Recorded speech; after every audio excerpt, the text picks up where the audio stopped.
بسم اللہ الرحمن الرحیم۔ معزز ناظرین السلام علیکم۔ رسول اللہ صلی اللہ علیہ وآلہ وسلم کی امت پر اللہ تعالیٰ نے 30 روزے کیوں فرض کیے؟ امام حسن مجتبیٰ علیہ السلام کا فرمان ہے کہ چند یہودی رسول اکرم صلی اللہ علیہ وآلہ وسلم کی خدمت میں حاضر ہوئے اور ان میں سے جو سب سے زیادہ صاحب علم تھا اس نے آپ صلی اللہ علیہ وآلہ وسلم سے چند مسائل دریافت کیے، جن میں یہ بھی دریافت کیا کہ یہ بتائیں کہ اللہ تعالیٰ نے آپ صلی اللہ علیہ وآلہ وسلم کی امت پر 30 دن کے روزے کیوں فرض کیے، حالانکہ دوسری امتوں پر اس سے زیادہ فرض کیے ہیں؟ تو رسول اللہ صلی اللہ علیہ وآلہ وسلم نے فرمایا، اس لیے کہ جب حضرت آدم علیہ السلام نے درخت کا پھل کھایا تو وہ ان کے پیٹ میں 30 دن تک رہا، اس لیے اللہ تعالیٰ نے ان کی ذریت پر 30 دن کی بھوک و پیاس کو فرض کر دیا، اور یہ لوگ جو رات کو کھا لیتے ہیں تو یہ ان پر اللہ تعالیٰ کی مہربانی ہے، اور اس طرح یہ روزہ حضرت آدم علیہ السلام پر بھی فرض تھا، اور اللہ تعالیٰ نے وہی 30 دن کے روزے میری امت پر بھی فرض کر دیے ہیں۔ اس کے بعد آپ صلی اللہ علیہ وآلہ وسلم نے اس آیت کی تلاوت فرمائی، سورہ بقرہ آیت نمبر 183،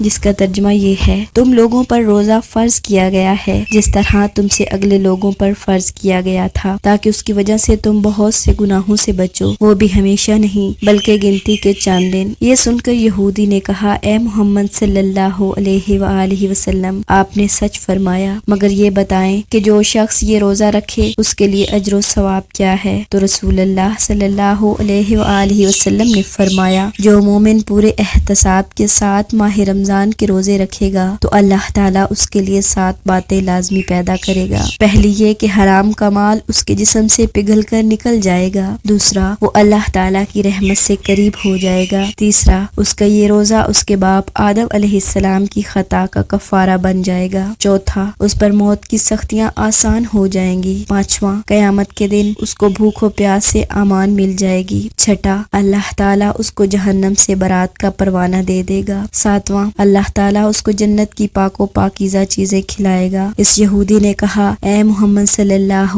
علیہ وآلہ وسلم، آپ نے سچ فرمایا۔ اللہ تعالیٰ سے دعا ہے کہ اللہ تعالیٰ ماہ رمضان میں اپنی عبادات اور روزے رکھنے کی توفیق عطا فرمائے۔ حوالہ جات: من لا یحضر الفقی، جلد نمبر 2، صفحہ نمبر 55۔